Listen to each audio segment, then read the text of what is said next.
आपण सगळे आज खूप खूप खूप आनंदाच्या क्षणाला म्हणून भेटलो आहोत. नेहमी आपण वाढदिवस किंवा वगैरे कार्यक्रमासाठी भेटतोच, गावासाठी किंवा आपल्या देवासाठी. परंतु आज श्रेयसने आपल्याला असा दिवस दाखवलेला आहे ज्याच्यामध्ये आपण एकदम आनंदाने भेटलो आहोत. आणि त्याचं कारण असं की 12वी नंतर नीट या परीक्षेमध्ये जी परीक्षा एखाद्या डॉक्टरसाठी त्याची एंट्रन्स एक्झाम असते पदवीधर बनण्यासाठी आणि चांगला कॉलेज मिळण्यासाठी, त्या परीक्षेमध्ये घवघवीत असं यश श्रेयसने प्राप्त केलेलं आहे.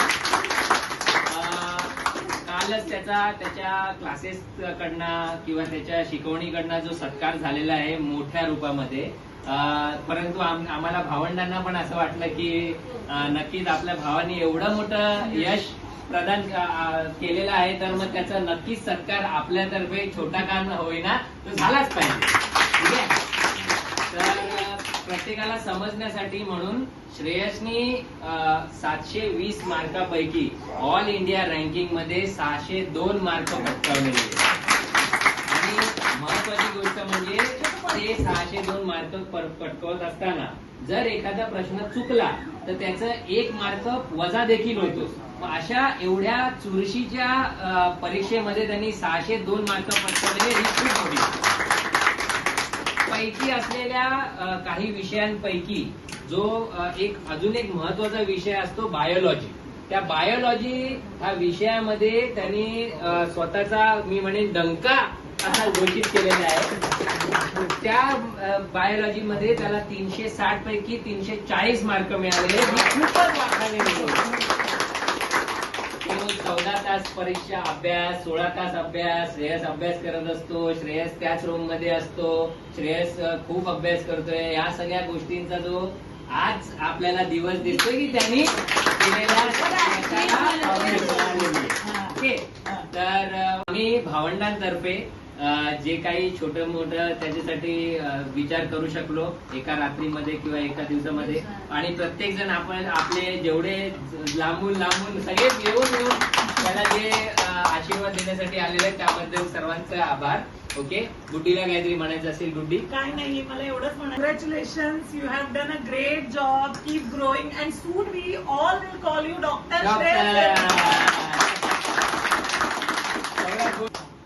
प्रथम तर श्रेयसचं अभिनंदन. आणि ऍक्च्युली छोटे काही कार्यक्रम काल पुण्यामध्ये असताना अंकिताचा याच वेळेला फोन आला आणि विदिन 24 आवर्स सगळ्यांना जमवून सगळ्यांनी हा कार्यक्रम अटेंड केला. सगळ्यांसाठी थँक्यू.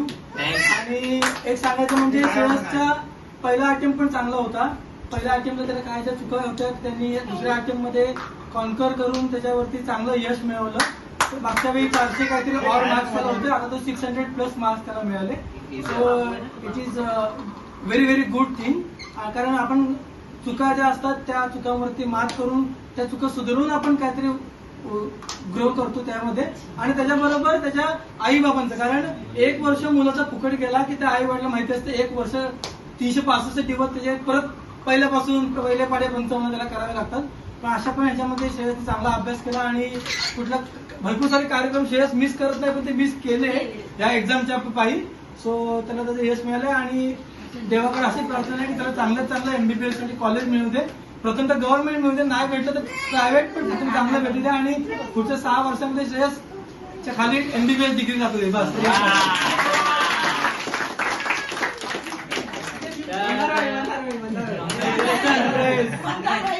रूपरेखा अशी आहे, श्रेयसनी जे काही यश अचीव केलेलं आहे, परंतु त्याच्या अगोदर जसं आपल्या घराण्याची आणि आपल्या आजीची शिकवण आहे, तर आजीचं आई वडिलांचं सर्वात पहिलं मोठा वाटा असतो या सगळ्या यशांमध्ये.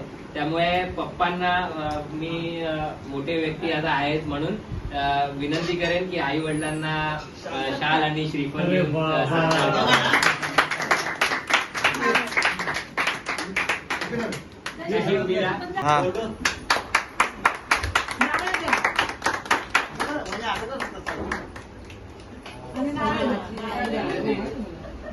आणि पुष्पगुच्छ दे. काका इकडे इकडे इकडे इकडे इकडे इकडे इकडे इकडे. हात लाव.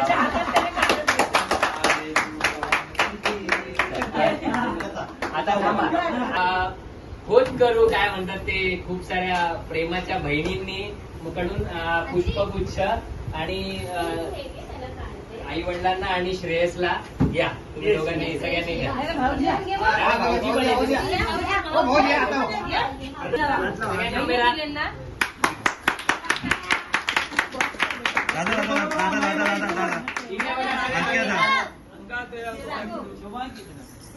दादाच मध्ये येतोय सॉरी हे आता काढ. शाबास श्रेयस, शाबास. आता बापू अकाली आणि भावंडांकडनं श्रेयसला एक छोटासा गिफ्ट जे आम्हाला वाटलं की नक्की त्याच्यावरती खूप शोभून दिसेल आणि ती मी विनंती करेन बापू काकांना आणि काकीला की त्याला ते गिफ्ट द्यावं.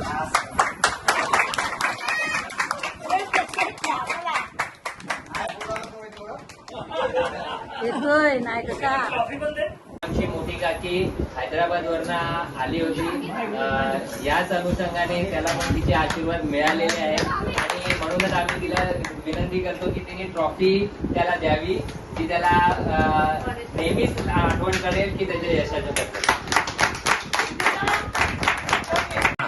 आता ऐकायला सगळे मी परीक्षेमध्ये टॉपर आलेल्या श्रेयसचा सत्कार करण्याच्या दृष्टीनं आपण सर्व कुटुंबीय एकत्र आलेलो आहोत आणि अभिमानाची गोष्ट ही आहे की तो उत्तम प्रकारे पास झालेला आहे.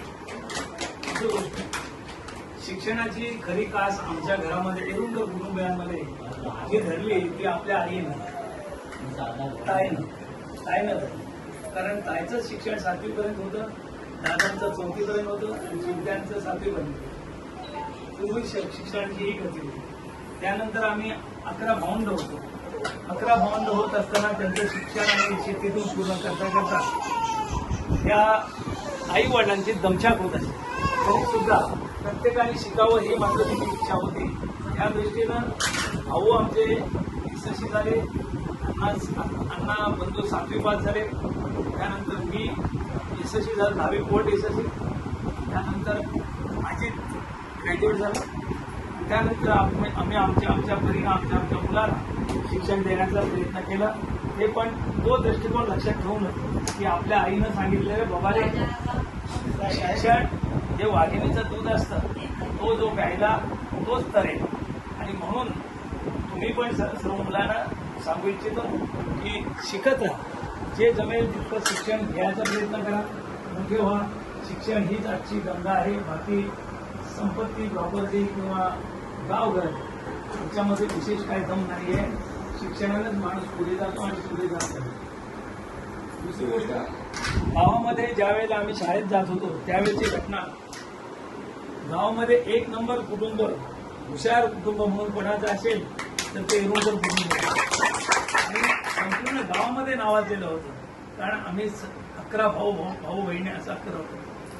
प्रत्येक गावी गेला असताना भजन करायचं असेल तर आम्हीच, क्रिकेट खेळायचं असेल तर आम्हीच, कबड्डी खेळायची असेल तरी आम्हीच. बाहेरच्या कोणाला आणावीच लागत नव्हती कारण काही कुटुंबच इतकं मोठं होतं. आणि तोच कुटुंब आज आम्ही सुद्धा आमच्या परीनं तसंच ठेवण्याचा प्रयत्न करत आहोत. तुम्ही सुद्धा लहान भावंडांनी तो कुटुंब अशा प्रकारे राहील आणि त्याची उत्तरोत्तर वाढ होईल. कोणी कुठे क्लेश न करता याची दक्षता घ्या. नक्की आम्ही ग्वाही देतो. श्रेयसने चांगले मार्क्स मिळवलेले आहेत. त्याला चांगल्या प्रकारे ऍडमिशन मिळावं आणि त्याला घराण्यातला प्रथम डॉक्टर म्हणून त्याचा वा वा वा. आई भवानीची प्रार्थना करून माझे भाषण पूर्ण करतो. जय महाराज. डॉक्टर माझी पहिल्यापासूनची विचारी शहद डॉक्टर तिथे मला बोलायची शहद डॉक्टर इकडे बघा बस एवढं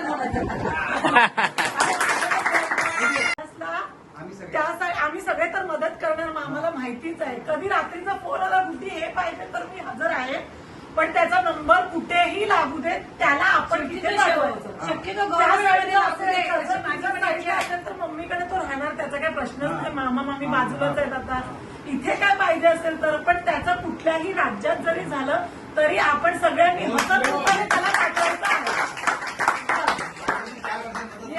जेवढी पाहिजे मामा बोलला हे पाहिजे तर ते प्रत्येक श्रेयसची भावंड आहेत एवढं लक्षात ठेवा मामा. आज खूप भाऊक झालेली आता, कारण वेरुळकर फॅमिली सगळी एंटर फॅमिली त्याच्यासाठी काय करावं, म्हणजे किती जरी केलं तरी ते कमी आहे, एवढं सगळ्यांनी कॉन्ट्रीब्युट केलेलं आहे. आणि प्रत्येक माझी पूर्ण पहिल्यापासूनची अशीच इच्छा की प्रत्येक पुतण्या हा शिकला पाहिजे, पैसेवाला व्हायला पाहिजे. आणि त्यासाठी मी जेवढं लागलं जेवढं करता आलं तेवढं केलं. आता सगळे पुतणे माझे खूप चांगल्या मार्गाला आहेत आणि ते बघून मला जाम समाधान वाटते.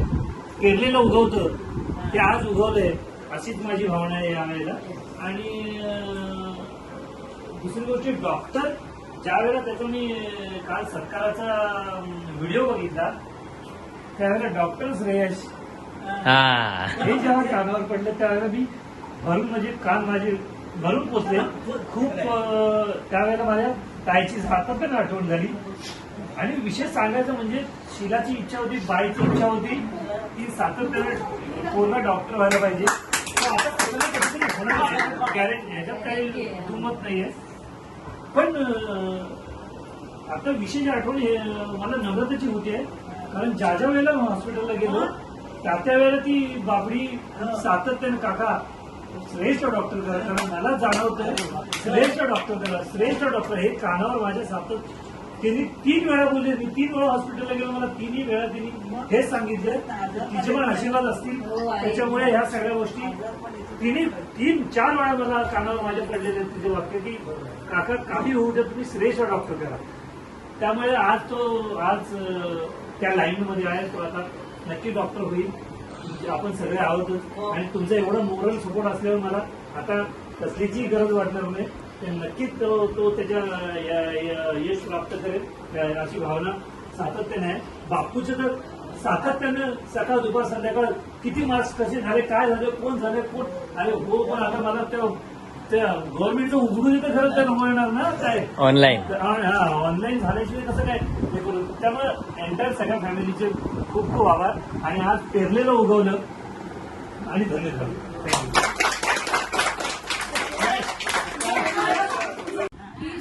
आमच्या कुटुंबामध्ये लहान आहेस तू, मुलांमध्ये तू डॉक्टर व्हायलाच पाहिजे. आणि आई भवानीच्या तर तुला होणारच तू डॉक्टर, ही आमची पूर्णपणे तुला आशीर्वाद. आणि नम्रतेच्या वेळेला मी तिकडे होती आपल्या खोलीवर नानांच्या तिथे नम्रतेच्या वेळेला. आणि श्रेयस आला तिथे एकदम. मला काही माहिती नव्हतं श्रेयस काय शिकतोय काय नाही, म्हणजे मला कल्पना नव्हती.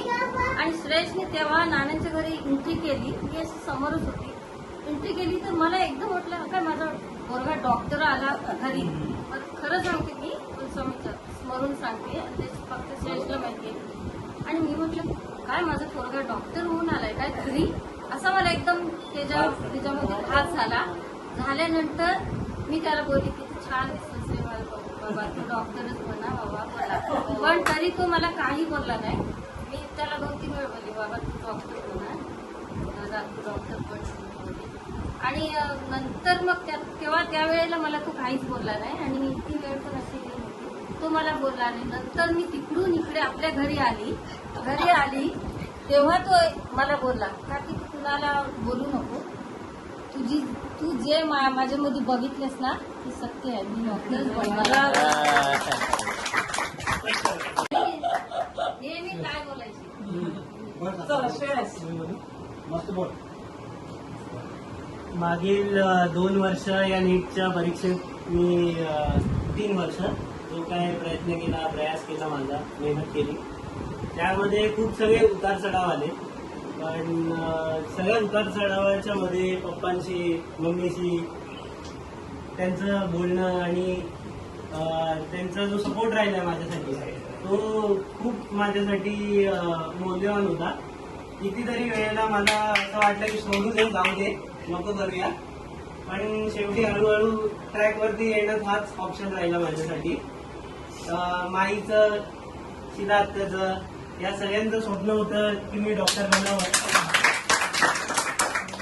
मी सुरुवातीला तर हा रस्ता निवडलेला नव्हता, पण मग हळूहळू मला सगळे तो रस्ता न निवडता हा रस्ता निवड यासाठी पुश करत राहिले आणि मग मी शेवटी हा रस्ता निवडला. घवघवीत यश त्यामध्ये प्राप्त केलं. काल सुरेश दानी क्लासेसनी 27 तारखेला जो माझा सत्कार केला त्यामध्ये सगळ्या मुलांचा सत्कार झाला.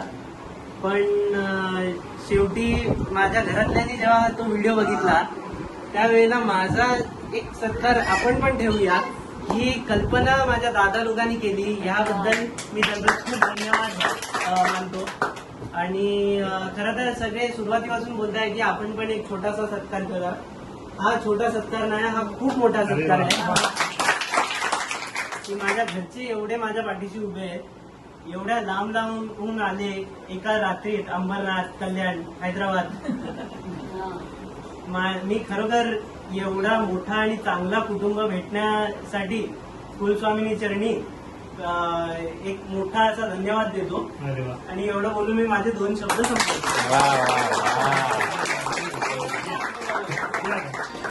आले तुफान किती जिद्द ना सोडली, झेप घेतली आकाशी, स्वप्ने झाली पुरी, लढलो आणि जितलो बी काटच्या